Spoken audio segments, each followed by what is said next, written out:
Picture this. It's late at night, in that famous upper room. The Last Supper is over, the bread broken, the wine poured. But then, something totally unexpected happens. Something you won't find recorded in any gospel. Jesus quietly dismissed most of his followers. Only 3 remained: Peter, John, and James. They watched, probably in stunned silence, as their teacher knelt down on the cold stone floor and began to trace something with his finger. It wasn't words or letters. It was a symbol, a shape so incredibly ancient it predated Moses, Abraham, even the great flood itself. And as his finger completed the very last line, the oil lamps in the room flickered violently, almost as if some unseen entity had just been violently expelled from that space. What he drew that night wasn't meant for the masses. It wasn't intended for the church that would eventually form in his name. No, this was a key, a frequency made visible, a geometric truth that the powers that be in this world simply cannot tolerate. And for 2 millennia, this very symbol has been hunted, carefully hidden, and systematically scrubbed from every text the Vatican could get its hands on. But here's the kicker. You, watching this very video, are no accident. If you click play, something deep inside you already knows this truth. You felt it your entire life, that quiet hunch that this world operates by rules nobody ever taught you. That invisible forces seem to jump in and mess things up whenever you get close to a real breakthrough. That crucial knowledge has been deliberately kept from you. You're not paranoid. You're not crazy. You're remembering. The symbol you're about to discover tonight has been called many things over the centuries. Some called it the seal of protection. Others knew it as the sign of sovereignty. But the Gnostics, who actually walked with Jesus, called it something far more direct. They called it the Archon Repellent, because that's exactly what it does. When drawn correctly, when activated with the right inner state, this symbol generates a frequency that the Archons, the unseen rulers, those parasitic forces feeding on human energy, simply cannot penetrate. Tonight, you're not just going to learn what this symbol is, you're going to learn how to draw it. And trust me, everything changes after that. Before you can truly grasp why this symbol holds such immense power, you need to understand the kind of prison you were born into. We're not talking about walls and bars, but a prison of frequency, a system so perfectly designed that most of its inmates actually defend their own cells. The Gnostic texts, unearthed at Nag Hammadi in 1945, revealed something the early church desperately tried to destroy. They spoke of a creation story far older and far darker than the Genesis narrative you know. In these writings, the entire material universe wasn't created by the supreme source, by the infinite consciousness the Gnostics called the monad. Instead, this world was fashioned by a lesser being, a blind and arrogant creator who genuinely believed himself to be the one and only God. They called him the demiurge. But the demiurge wasn't alone. Serving beneath him was an entire hierarchy of rulers, cosmic prison guards, entities whose very existence hinges on one thing: your energy, your attention, your suffering. These are the Archons, and their entire system, everything from the recycling of souls to the manipulation of human thought, exists for a single purpose: to keep you asleep, to keep you generating the low-frequency emotions they feast upon: fear, anger, shame, despair. To them, these aren't just feelings, they are food. Now, here's where it gets a little uncomfortable. The Archons don't just sit around waiting for you to feel these emotions naturally. Oh no, they engineer them. They implant thoughts that aren't even yours. That sudden wave of self-doubt just before you try to achieve something big, that nagging voice telling you that you're not good enough, not worthy, not ready. That strange impulse to sabotage your own progress right when a breakthrough seems imminent. These aren't always your thoughts. Some of them are broadcasts, frequencies beamed directly into human consciousness to harvest specific emotional responses. The Gospel of Philip, one of those texts Rome absolutely didn't want you to read, puts it directly. The Archons wanted to deceive humanity because they saw that human beings had a kinship with what is truly good. They took the names of the good and assigned them to what is not good. So through names they deceive and bind them to what is not good. Read that again. They use names, labels, and concepts to bind you to what harms you, all while making you believe it's actually helping you. This isn't ancient superstition, folks. This is the most sophisticated control system ever devised, and it's been running for thousands of years. But there was a glitch in their system, a flaw they never anticipated. Some souls who incarnated here carry something the Archons can neither manufacture nor destroy, a divine spark, a fragment of the monad itself, wrapped in flesh but never fully contained by it. The Gnostics called these souls pneumatics, the spirit carriers. And if you're still watching this video, if these words are resonating somewhere deep in your chest rather than just processing in your mind, then you already know exactly which category you fall into.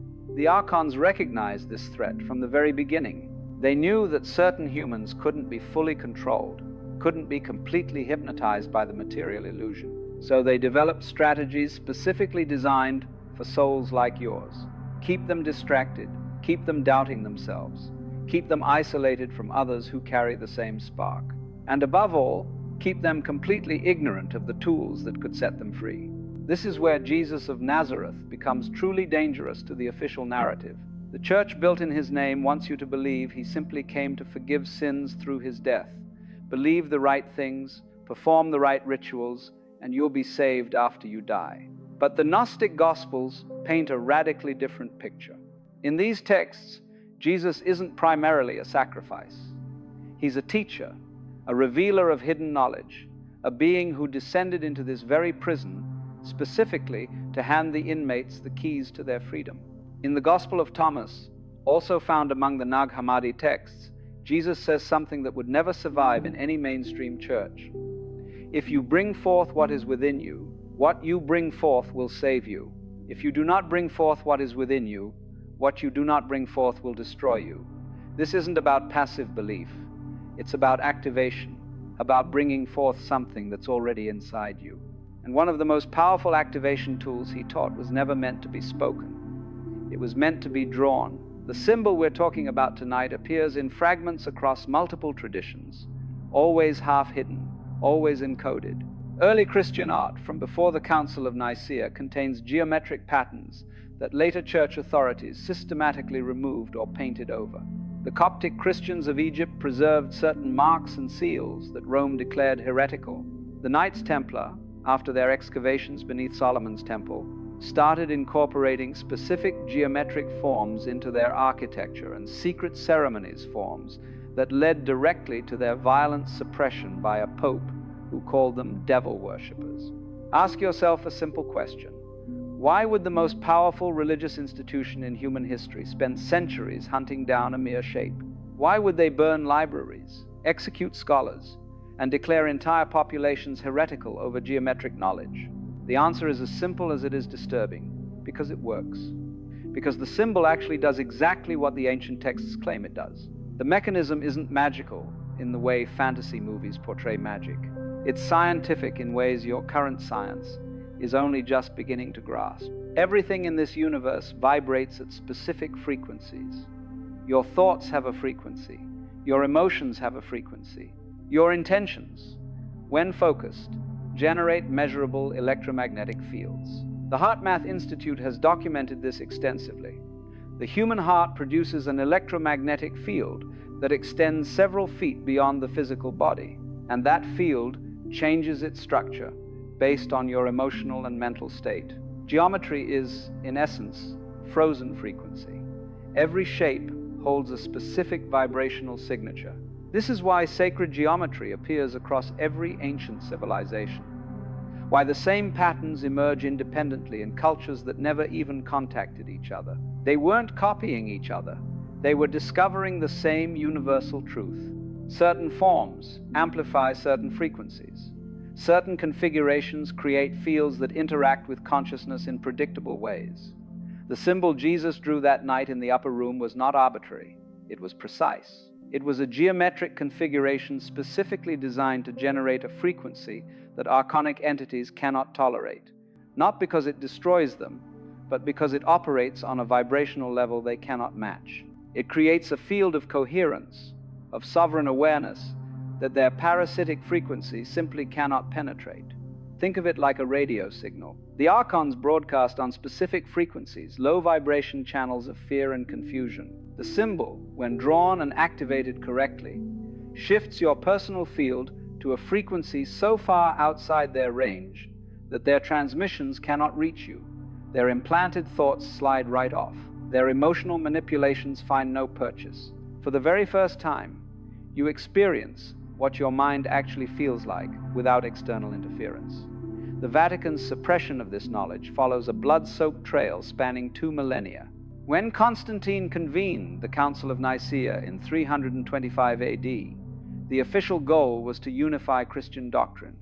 But beneath all the theological debates, a far more calculated purge was taking place.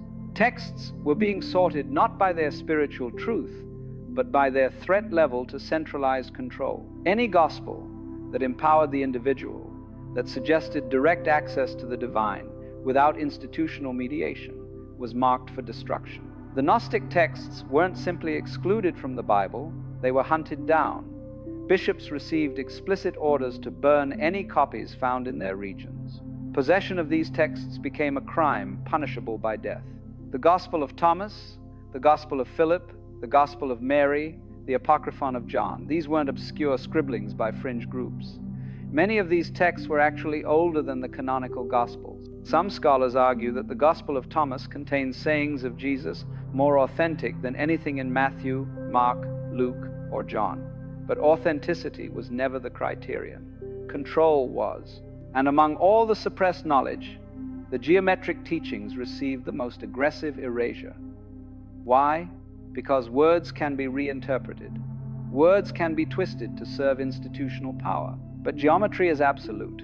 A shape either creates a specific frequency or it does not. There's no room for a priest class to position themselves as necessary intermediaries. When you draw the symbol correctly, you access its power directly. No church required, no tithe demanded, no confession necessary. This terrified Rome more than any theological argument ever could. The symbol itself draws from principles that predate Christianity entirely. Jesus, in his years of preparation before his public ministry, traveled far more extensively than the official narrative admits. The gaps in the gospel accounts, the so-called silent years, from age 12 to 30, weren't silent at all. Esoteric traditions from Egypt to India preserve records of a Hebrew teacher who came to study the ancient mysteries. In Egypt, he would have encountered the geometric principles encoded in the pyramids and temples' shapes, designed to interact with human consciousness in precise ways. In the East, he would have learned how specific yantras, sacred diagrams, function as focal points for mental and spiritual energy. What he taught his inner circle was a synthesis, a geometric form that combined the protective encoding of Egyptian sacred science with the consciousness-activating principles of Eastern wisdom, all filtered through his direct connection to the monad, the true source, beyond the demiurge's false creation.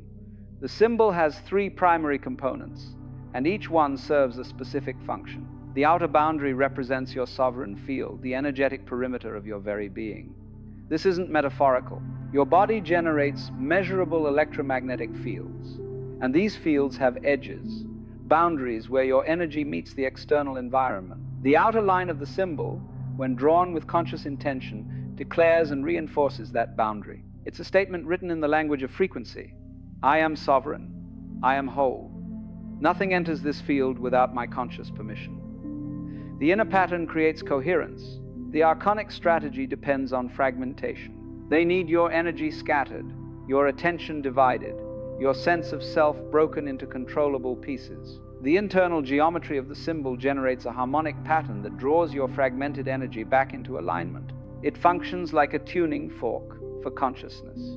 When you focus on this pattern, your scattered frequencies begin to synchronize, to cohere into a unified field that operates far more powerfully than the fragmented state the Archons depend upon. The central point represents the spark, your direct connection to the monad. This is the part of you that was never created by the demiurge, the fragment of infinite consciousness that incarnated into this prison but was never truly imprisoned. The center point of the symbol focuses your attention on this eternal aspect of your being. It reminds you, at a level deeper than thought, that you are not your body, not your circumstances, not your programmed beliefs. You are a point of awareness that existed before this life and will continue after it ends. When these three components combine, they create something the Archons have no answer for. A conscious being fully aware of their sovereignty, energetically coherent, and connected to the source that transcends this entire false creation. Their implanted thoughts find no fragmented pieces to attach to. Their fear broadcasts encounter a unified field they simply cannot penetrate. Their system of control, which depends entirely on unconscious and divided subjects, simply fails to function. This isn't theory, this is practice. And tonight, you are going to learn exactly how to apply it. The process begins before you ever even put pen to paper. Your inner state determines whether you are drawing a symbol or activating a key. If you approach this mechanically, if you simply copy lines without engaging your consciousness, you will create nothing more than ink on paper. The geometry requires your participation. It requires you to bring forth what is within you, exactly as Jesus instructed in the Gospel of Thomas. Find a space where you will not be interrupted. This isn't about ritual or superstition. It's about signal clarity. When your attention is divided, your frequency is scattered. You need enough uninterrupted space to allow your energy to settle into coherence before you begin. Sit comfortably and close your eyes. Do not force any particular state. Simply allow your breath to slow naturally. Place your attention on your heartbeat. Feel it pulsing. This isn't just a mechanical pump. Your heart generates the strongest electromagnetic field in your body, a field that extends beyond your skin, beyond the walls of the room you sit in. With each beat, you are broadcasting. The question is whether you are broadcasting consciously or unconsciously. As you rest in awareness of your heart, let a single recognition arise. Not a thought you force, but a knowing you allow. You exist before your name, before your history, before every label this world has placed upon you. There is simple existence, pure awareness. This is the spark. This is what the Archons cannot touch and cannot manufacture. When you feel that recognition, not just think it, but feel it in your chest, you are ready. Now open your eyes, take the pen, and understand that what you are about to draw is not separate from what you just experienced. The symbol is the external expression of the internal state. The geometry and the consciousness are one. Draw the outer circle first. Let your hand move slowly, deliberately. As the line curves back to meet itself, feel the boundary it represents. This is where your sovereign field begins and the external world ends. Nothing crosses this line without your conscious invitation. Hold that knowing as the circle completes. Inside the circle, draw the equal-armed cross. Not tilted, not ornate, simple. 4 lines meeting at the center, extending to touch the inner edge of the circle.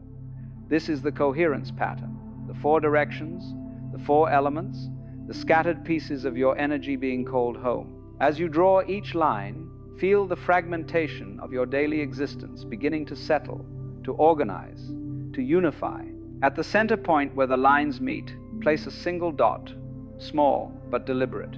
This is the spark. This is you, the real you, the awareness that watches your thoughts, that existed before your first memory and will continue beyond your last breath. As you place this point, let your attention rest there. You are not drawing a symbol. You are remembering who you are. This is the seal, circle, cross, and center point. So simple that the mind wants to reject it, yet so powerful that empires have burned libraries to suppress it. Keep this drawing somewhere. You will see it daily. Trace it again whenever you feel the familiar interference returning, the sudden doubts, the implanted thoughts, the energy drains that have no visible source. Each time you draw it consciously, you reinforce the frequency. Each time you trace those lines with sovereign awareness, you are broadcasting a signal the Archons cannot answer. You were never meant to be a prisoner here. You incarnated carrying a key you simply forgot you possessed. Tonight, you remembered. What you do with that remembering is entirely up to you. If this video found you, share it with someone else who is ready. Not everyone will hear this. Not everyone is meant to. But somewhere in your life, there is another soul trapped in the same confusion you once felt, waiting for exactly this information. Trust your intuition. You already know who they are. Subscribe and stay connected. This is not the last key. There are more, and when you are ready, they will appear. The circle is complete. The cross is drawn. The spark is lit.